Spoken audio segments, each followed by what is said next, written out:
In the summer of 1823, the sun over southern Alabama burned the fields into gold. The air smelled of pine and wet soil, thick with the sound of cicadas.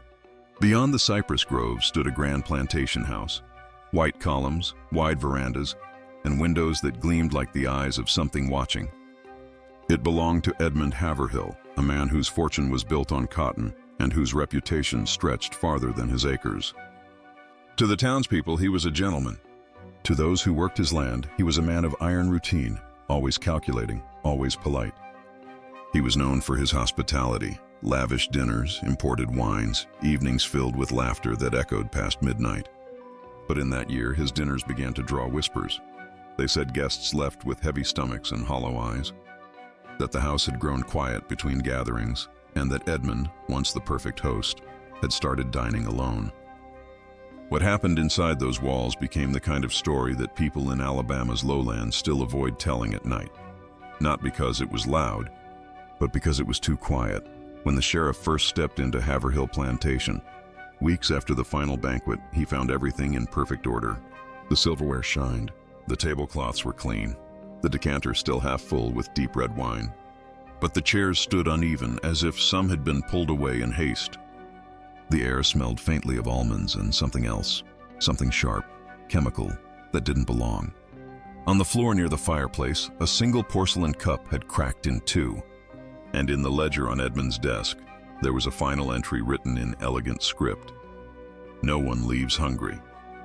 To understand what happened here, you have to look beyond the walls of that house into the world that built it. Alabama in 1823 was not yet a state of comfort. It was a landscape of struggle and ambition, of plantations and power, of a society obsessed with appearance but haunted by guilt. The men who owned land ruled more than property. They ruled the rhythm of daily life. Wealth meant control, and control often came at a quiet, invisible cost. For Edmund Haverhill, that cost became unbearable. Locals remembered him as meticulous, a man who refused to eat anything he hadn't prepared himself, a man who never drank unless others joined him. He imported his own ingredients, wrote letters to pharmacists in Mobile about preservatives and chemical experiments. Yet he claimed it was for agriculture, for improving the yield of his crops. No one questioned him. Men like him weren't questioned. But after that summer, people began to wonder what exactly he was cultivating. The story spread through town like a fever. Some said it began with jealousy, that his rivals mocked him for his obsession with science, for experimenting with powders and tinctures. Others whispered it was grief, that his wife had fallen ill months earlier, her death sudden and quiet, and that he had gone mad from solitude.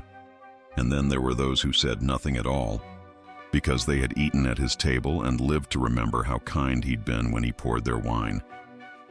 When the investigation began, it wasn't the authorities who spoke first. It was the workers from the fields. They described strange orders, new barrels arriving at midnight labeled in French. They spoke of a storage shed that no one was allowed to enter, where Edmund spent hours locked inside, writing notes by candlelight. One worker recalled seeing him walk the fields after dark, whispering to himself, carrying a lantern and a small glass vial that glowed faintly when it caught the moonlight. The guests who disappeared were all from the same circle: landowners, merchants, and one visiting reverend from Georgia. All had dined at Haverhill's house in the span of 2 months. Their disappearances were dismissed as coincidence at first. Travel was dangerous, storms frequent, roads poor. But when a stray dog was found dead in the field behind the house, its mouth foaming, tongue blackened, the story changed. The sheriff wrote in his report, "No sign of struggle, only an unease that cannot be measured." And so, piece by piece, the legend of the Haverhill plantation grew. People stopped riding past after sundown.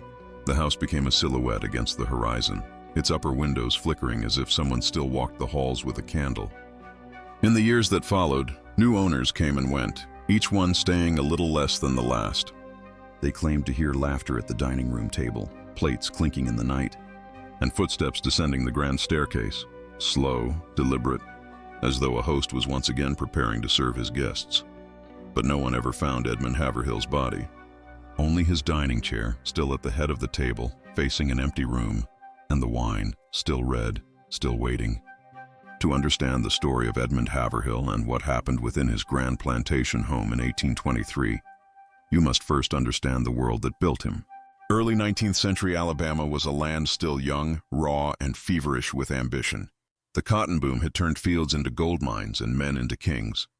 In those years before the Civil War, the South was carving its identity out of the soil, built on slavery, hierarchy, and an obsession with reputation. It was a time when appearances mattered more than truth, when a man's worth was measured by how wide his fields stretched and how fine his table looked on Sunday afternoons. The plantation system was not just an economic machine, it was a theater of power.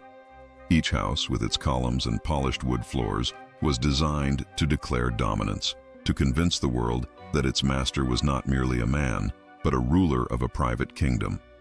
Guests who entered these halls often felt the tension beneath the elegance, the quiet rustle of servants in corners, the eyes that never met yours, the strange stillness after laughter faded.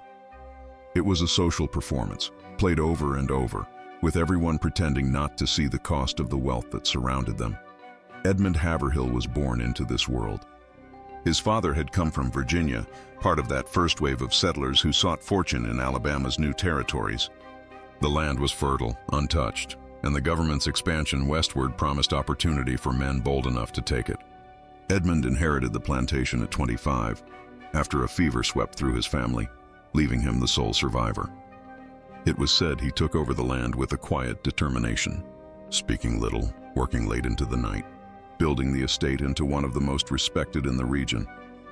But while other planters spent their money on luxury and politics, Edmund was different. He had a fascination with science, rare and almost suspect in his community. He subscribed to European journals, ordered chemicals from France, and kept a small laboratory in one of the unused wings of his house. Visitors found it odd, even unsettling, that a man of his station preferred beakers and powders to card games and cigars. But Edmund explained it as an effort toward progress, claiming that science would improve the yield of his crops, make the soil richer, the plants stronger. He was, in his own words, a servant of nature, not its master. This obsession with experimentation might have seemed harmless at first. The early 1800s were full of men like him, gentlemen dabbling in chemistry, mesmerism, and medicine. Knowledge was still blurred between the scientific and the mystical, and even respected doctors carried vials of mercury and arsenic in their coats. The idea of poison as both cure and killer fascinated many in that era. Apothecaries sold it freely, and its dual nature, capable of saving or destroying, was almost romantic to minds that saw themselves above consequence. Alabama's social fabric in those days was equally divided between faith and fear. The church ruled much of daily life, yet superstition was never far behind. People still whispered of curses, omens, and spirits wandering the woods. When illness struck, it was as likely to be blamed on bad air or divine punishment as on bacteria, still an unknown concept. And in that fragile balance between science and religion, men like Edmund Haverhill found a dangerous sort of freedom. He was respected, even admired, by his peers for his discipline. His dinners were legendary, not just for their taste, but for their precision. Guests recalled how he measured every ingredient himself, overseeing each dish before it reached the table. He claimed it was a matter of pride, but in retrospect it felt like control. His servants, many of them enslaved, obeyed without question.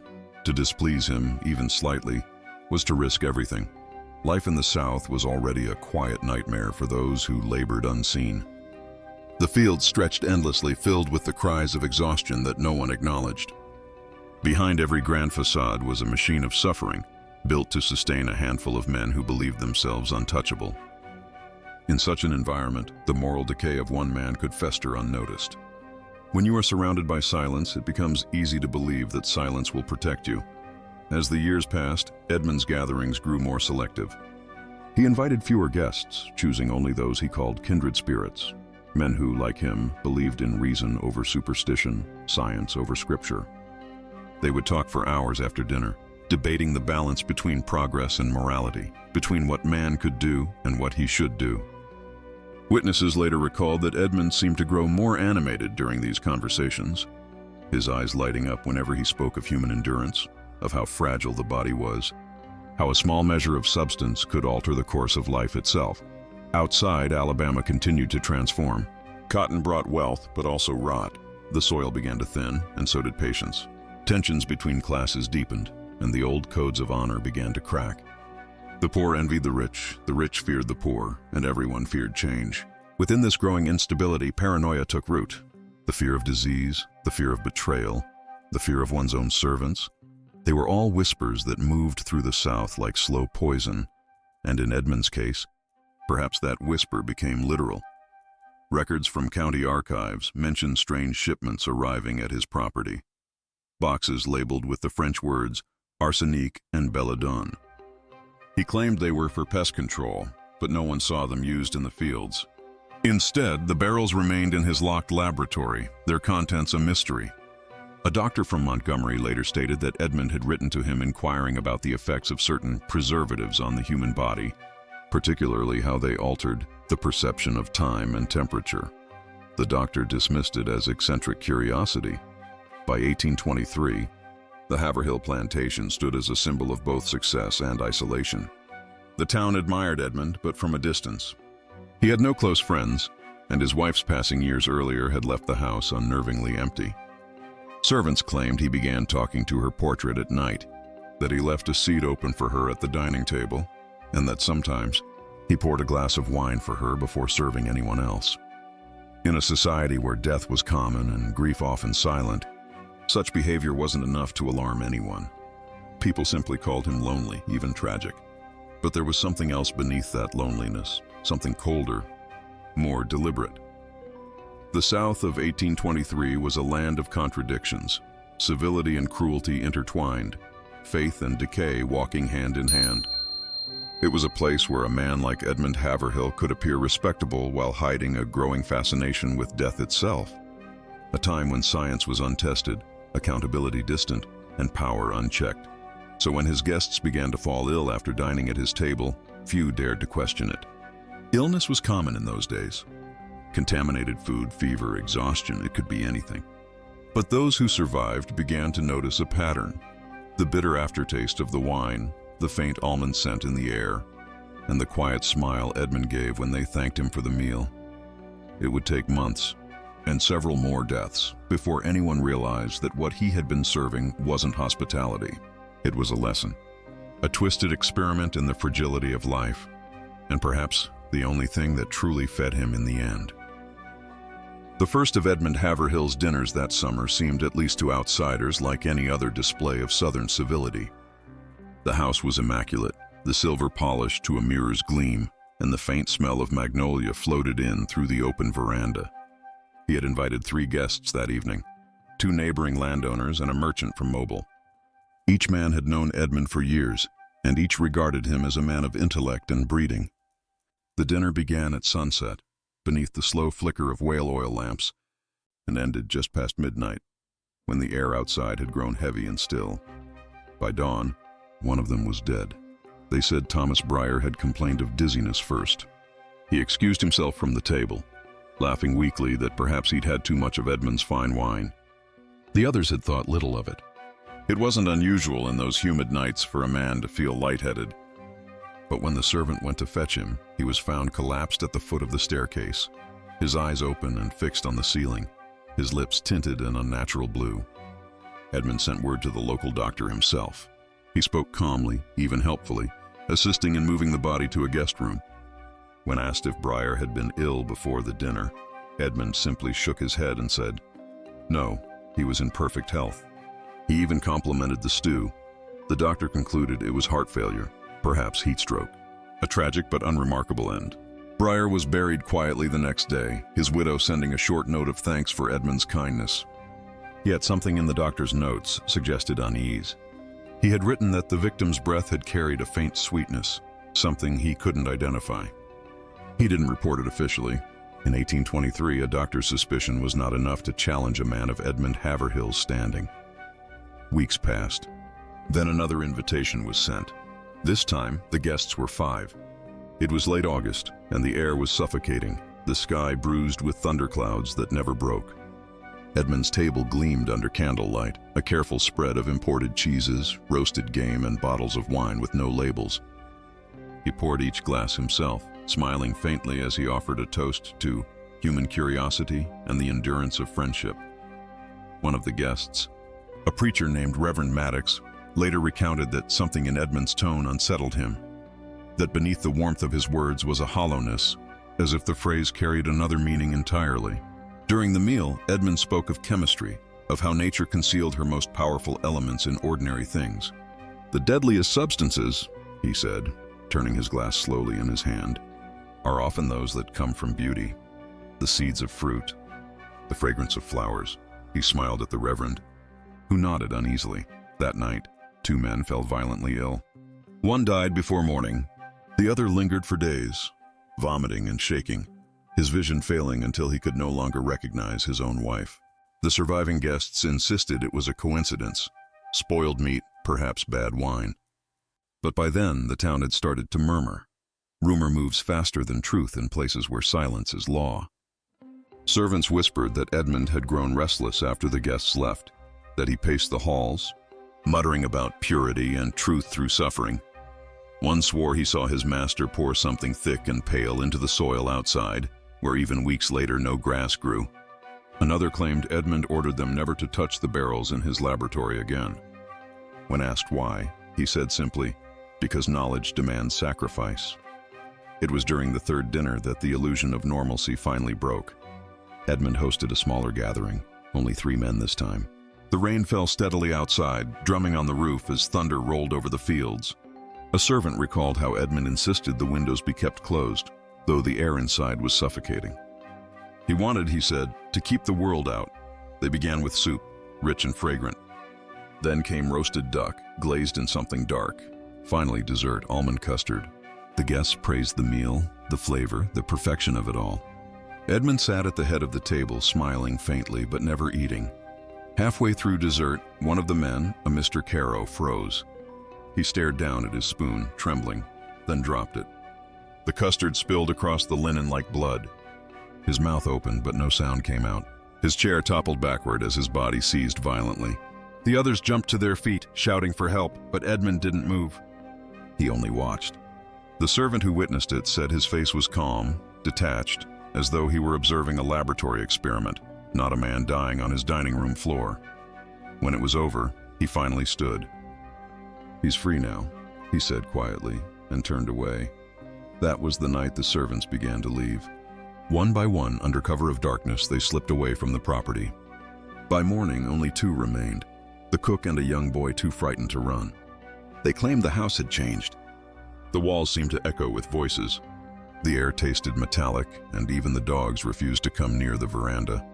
When the sheriff was finally called, by a relative of one of the missing men, he found the plantation almost deserted. The main dining room was still set for 6, though only 5 chairs were pulled out. The wine decanter was half empty, and the tablecloth bore faint stains that no amount of scrubbing could remove. In the laboratory, he found the barrels, several of them open, each filled with substances labeled arsenic, strychnine, and cyanide. Among the notes scattered on the desk were pages written in Edmund's precise handwriting, formulas, sketches of human anatomy, and fragments of phrases that made no clear sense. To transcend appetite, to measure divinity through decay, the body as an instrument of truth. They searched the grounds for 3 days. No trace of Edmund, no footprints beyond the veranda, no signs of struggle. The only clue was a trail of dead insects near the back door and a single plate left in the sink, half-eaten custard, untouched except for 1 spoonful missing. For months afterward, townsfolk reported strange things near the old plantation. Travelers claimed to see lights flickering in the windows long after midnight. Others said they heard clinking glasses, faint laughter, as if a dinner still continued in the empty house. The new owner who purchased the land a year later abandoned it within weeks, claiming he'd fallen ill after sleeping there. His skin had turned pale, his breath sour with that same faint sweetness the doctor had once described. Over the years, the legend hardened into silence. The house was swallowed by vines, the roof collapsed, the fields went fallow. But even decades later, when children passed by the ruins, they said the air smelled faintly of almonds. The story of Edmund Haverhill became one of those unspoken truths of the Deep South, a reminder that evil, when wrapped in manners and candlelight, is still evil all the same. A quiet host, an elegant table, and a man who believed knowledge was worth any cost. And though his guests were buried, their names forgotten, the legend remains that if you walk past the old foundation on a humid night, you can still hear the scrape of a chair, the faint pour of wine, and a whisper that sounds almost like a toast, soft, measured, and terribly sincere. Eat well, drink deep, no one leaves hungry. When word of what had happened at the Haverhill plantation began to spread, it did so not as news, but as rumor, the kind whispered in barbershops, at church steps, and in low voices after supper. Alabama in those days was a place that carried its secrets in silence. No one wanted to believe that a man of Edmund Haverhill's standing could be capable of such a thing. Men like him were the pillars of their communities, respected, admired, even envied. To accuse him of murder was to threaten the illusion of order that Southern society depended on. The sheriff's office released no official statement. The doctor who examined the bodies described them only as victims of a mysterious sickness. In private, though, he admitted to colleagues that he'd never seen anything like it. The pale blue of the lips, the faint almond scent, the stillness that came just before death. They pointed to poison, perhaps arsenic, but no one dared write that word on paper. To do so would have meant implicating one of the most powerful men in the county. And in 1823, truth was a luxury the South could not afford. In the weeks that followed, the local church grew crowded, not out of faith but fear. Reverend Maddox, one of the last guests to dine at the Haverhill home and live, stood before his congregation, pale and trembling, and delivered a sermon titled "The Table of Judgment." He spoke of sin hiding beneath hospitality, of the devil wearing the face of a gentleman. But even as he preached, there was a hesitation in his voice. He never named Edmund. He didn't have to. Everyone already knew. The newspapers in Montgomery and Mobile mentioned the plantation only once. A short column buried near the bottom of the page, titled "Unexplained Tragedy in Baldwin County." It described a series of unfortunate deaths and cited tainted wine as the suspected cause. No names, no details, no follow-up. Within a week, the story was gone. But in the nearby communities, among the poor farmers, the freedmen, the enslaved who had fled and found refuge elsewhere, the story was very much alive. They said Edmund had gone too far with his experiments, that he'd tried to defy God's order, using the bodies of the living to measure the boundary between pain and eternity. Some believed his wife had been his first subject, that her sudden illness had not been illness at all. Others said the poison wasn't meant for his guests, that he'd intended it for himself, but never had the courage to drink it first. A traveling physician from Georgia, a man named Dr. Langford, visited the area months later. He had read the vague reports and was curious. What he found disturbed him deeply. The soil near the old plantation was barren, as if scorched by something unseen. Even after the rains, nothing grew. He took samples and found traces of arsenic and mercury, heavy metals used in medicine and agriculture, but not in such quantities. In his notes, later discovered in the archives of the State University, he wrote, "This was not madness, nor simple malice. This was inquiry without restraint, science unbound by soul." Among Edmund's surviving relatives, silence was the only response. His estate was divided quietly, most of it sold off within a year. The furniture, the paintings, even the fine silver that had once graced his dinners, all vanished into the homes of strangers. His name was gradually erased from ledgers and family records. By 1830, there was no mention of him in any census. It was as if Alabama itself wanted to forget he had ever lived, and yet, not everyone could. The enslaved families who had worked his land carried the story north after emancipation, retelling it as both warning and remembrance. To them, the tale was not about poison or madness, but about power, how a man who could control everything, even life and death, eventually destroyed himself. Their version of the legend was darker, more spiritual. They said Edmund's ghost lingered near the old dining room, unable to rest, condemned to taste the bitterness of his own creation for eternity. They called him the master who fed death. Meanwhile, in the scientific circles of the time, Haverhill's notes began to resurface. Copies of his letters were found among shipments to pharmacists in Mobile and New Orleans. Some of his observations, detached, meticulous, almost inhuman, were quoted anonymously in a few medical pamphlets of the 1830s, discussing the effects of arsenic on digestion and sensation. Though none dared attribute them to him, his words lived on quietly, absorbed into the growing body of modern medicine. The Church's response hardened. Poison was interpreted as moral rot, a symptom of godlessness disguised as progress. Sermons across the South began to reference the poisoner of Alabama as a cautionary tale, a reminder that intellect without faith leads only to ruin. Yet even that moral framing felt hollow to those who knew the truth. It wasn't intellect that killed those men. It was hunger, the hunger to control, to understand, to push beyond the limits of conscience. By winter, the Haverhill plantation had become a ghost. The walls began to decay, shutters falling one by one. No one bought the property again. Travelers who passed by claimed to feel a heaviness in the air, a strange pressure that made breathing difficult. One farmer said his horses refused to cross the property line. Another claimed that when he plowed near the old fields, his skin burned and blistered as if touched by acid. The land itself seemed to remember.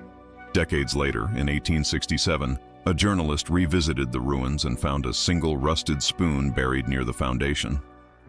He described the place as a monument to our southern appetite, both for beauty and for self-destruction. His article ended with a sentence that echoed through generations. The table is gone, but the hunger remains. The case of Edmund Haverhill was never reopened. There were no trials, no confessions, no justice. Only the silence of a community that chose to bury its guilt beneath layers of respectability. In a society built on appearances, truth is often the first casualty. And so the plantation story slipped quietly into history, half legend, half warning. But even now, when historians speak of that period, of the way wealth and morality collided in the early South, Haverhill's name surfaces like a ghost. His was the inevitable outcome of an age that worshipped control and mistook cruelty for refinement. And maybe in some quiet way, the people of Alabama understood that. Because for all the sermons and denials, no one ever dined so lavishly again. The night Edmund Haverhill vanished, the air above Baldwin County felt unnaturally still. Not the stillness of peace, but of anticipation, the kind that comes before a storm or a confession. The plantation stood silent, lit only by the flickering of oil lamps that cast tall, distorted shadows along the walls. The servants had all been dismissed weeks earlier. Only Edmund remained, pacing the long dining hall with a bottle of dark red wine and an open notebook filled with ink stains and shaky handwriting. Rain began to fall just after midnight. The first drops tapped lightly against the window panes, then grew into a relentless drumming. He didn't flinch. He sat at the head of the table, the same spot where his guests had once gathered, their laughter filling the room. The long mahogany table still bore faint stains where the wine had spilled that fatal night, or perhaps where something else had seeped through. Edmund ran his hand across the surface as if tracing memory itself. He poured a glass, then another, aligning them perfectly in front of the empty chairs. 7 in total, 7 guests, 7 graves. The symmetry comforted him. It made what he'd done feel methodical, almost righteous. In his mind, it wasn't murder. It was correction, a purging of moral decay disguised as civility. They came here to consume, he muttered to himself. And so they did. Outside, thunder rolled low over the hills. A candle flickered out. He didn't relight it. His reflection in the remaining light looked unfamiliar.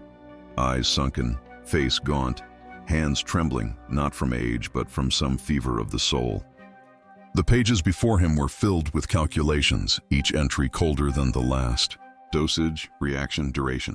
Notes on how long it took before the laughter turned to coughing, the coughing to gasping, and the gasping to silence.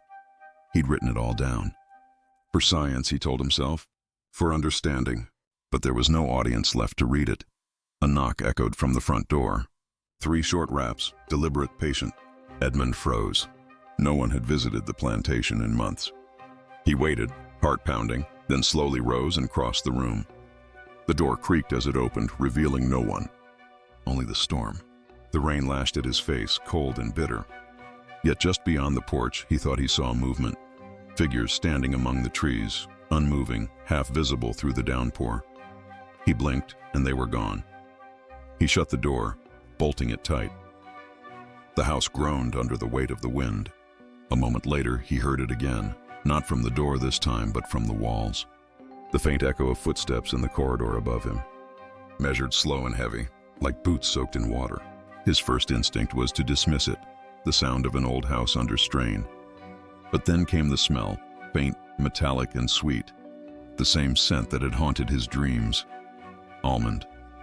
Arsenic. He turned back toward the dining hall, and that's when he saw them. The chairs that had been empty were no longer empty. Shadows occupied them, human shapes without faces, their outlines flickering in the candlelight like smoke trapped in glass. They didn't move. They didn't speak. But Edmund felt the weight of their eyes, all 7 pairs, fixed on him. His knees went weak. The room seemed to tilt. "No," he whispered. "You're not real. You're memory." The one closest to him, the shape of a man in a dinner coat, slowly turned its head. The motion was deliberate, almost tender. When it spoke, its voice was wet and broken, like lungs full of water. "We dined with you," it said. "Now dine with us." The wine bottle tipped from the table and shattered on the floor. Edmund stumbled backward, clutching the edge of a chair for balance. His mind told him it was hallucination, guilt and isolation feeding on each other. But the fear felt physical. The air was thick, cold, pressing against his chest. He gasped and looked toward the kitchen. Something was boiling. He hadn't lit the stove, yet a pot bubbled violently over the flames. Inside was a black liquid, the smell pungent and unmistakable. He recognized it immediately, his own formula. The poison that had brought silence to 7 lungs. The whispers began, fragments of the past overlapping, laughter, coughing, the clinking of silverware. Then the sound of retching, of a chair falling, of breath leaving a body. The table shook. The candles dimmed, then flared, revealing what his mind had refused to see. Their faces, pale and gray, mouths open, eyes clouded with a film of blue. Edmund backed away, trembling. "I gave you understanding," he said, his voice cracking. "I gave you meaning." But they only stared. One by one, the specters lifted their glasses. Invisible, yet the sound of glass touching glass filled the room. A toast. Then silence. Edmund's hand shook as he reached for the last full glass on the table. The poison swirled in the crimson liquid, glinting like oil under the candlelight. He raised it halfway, then stopped. His reflection stared back at him in the surface, hollow, desperate. Was it guilt? Or fascination? The rain outside grew louder, a steady roar against the roof. The wind howled through the cracks of the window. And in that noise he heard her voice, soft, distant, unmistakable. His wife, the one whose death he had never explained. "Join us," she whispered. He closed his eyes. The candlelight flickered once more, then went out completely. When morning came, the storm had passed. The plantation lay quiet. The front door hung open, swaying gently in the breeze. On the dining table sat a single glass, empty but for a residue of dark sediment clinging to its rim. Edmund Haverhill was never seen again. Some said he wandered into the woods, mad and delirious. Others believed he'd collapsed in the swamp, his body swallowed by the mire. But the few who dared step inside the plantation after that night swore they could still hear the faint clinking of glasses in the dark, a dinner that never truly ended. Years later, when the house was finally torn down, workers found a sealed box beneath the floorboards of the dining hall. Inside were his notebooks, stained with age. The final page contained a single line, written in a trembling hand. "Truth is only poison when swallowed," and beneath that, a wine stain shaped like a handprint.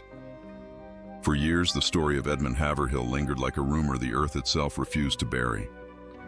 The plantation decayed, brick by brick, until only its foundation remained, a skeleton of what had once been one of Alabama's most prosperous estates. The locals avoided the place, even in daylight. Children were told not to wander too close, for the air around the ruins, they said, could still make you sick. The county records listed the property as abandoned due to structural hazard, but old men in town spoke differently. They said the land had been tainted. They said the rain that touched it smelled faintly of iron.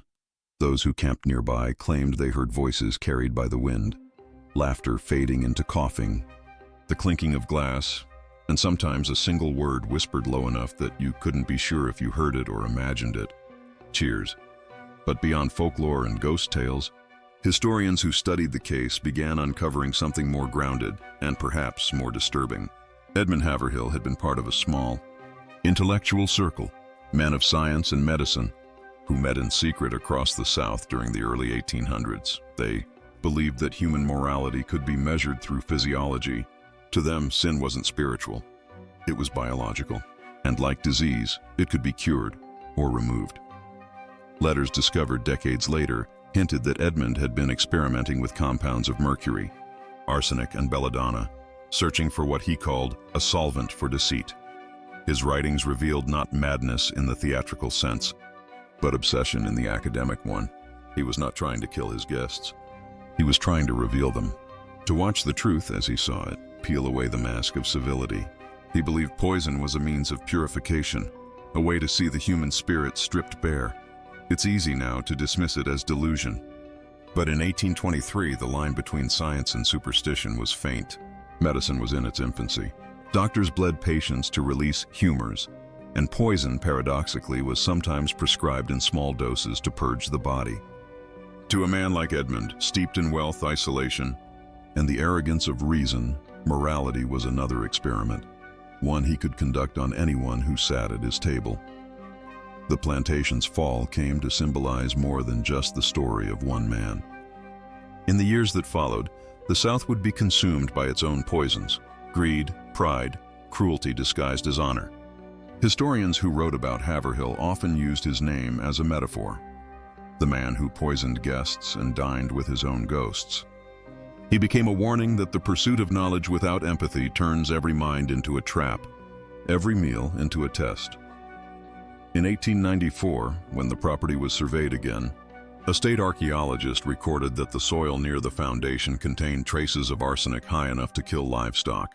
No one ever built there again. Trees grew over the ruins, their roots twisting through what was once the cellar, breaking apart stone and brick until nature reclaimed what man had tried to control.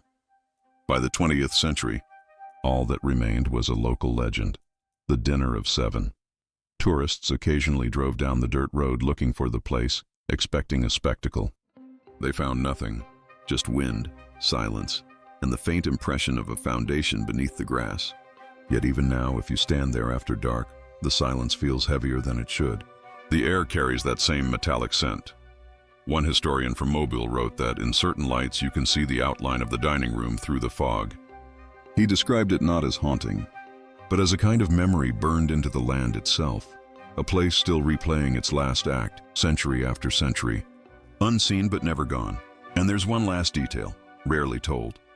In 1928, a descendant of the Haverhill family came forward with an heirloom, a silver pocket watch that had belonged to Edmund. It had been found in a pawn shop, its casing engraved with the family crest. Inside, etched in faint script, were words no one expected: "Time devours all poisons." No one knows if he wrote it before his disappearance or if someone else added it later. But it was a curious phrase, both confession and absolution. Perhaps Edmund understood in those final moments that he had been wrong. That time itself was the only true purifier, grinding all sin and science into dust. Today, the story of Edmund Haverhill sits at the edge of American folklore, too strange to be myth, too methodical to be dismissed. His name appears in both medical journals and ghost story collections. Some treat him as a tragic genius, others as a murderer disguised by intellect. But whichever way you look at it, his dinner table remains one of the darkest symbols of that era, when hospitality was sacred and betrayal came with a smile. If you walk the fields where his plantation once stood, you won't find bones or books or any trace of the man himself. But every spring, white oleander grows wild across the site. It's a flower both beautiful and deadly, one of the most poisonous plants in North America. Locals say it wasn't planted there by hand. They say it grew on its own, as if the land remembered. And sometimes, when the night is very still, the petals tremble even when there's no wind. Maybe it's only the air shifting over the swamp. Maybe it's something else. Either way, it's best not to linger, because the dinner, they say, never really ended.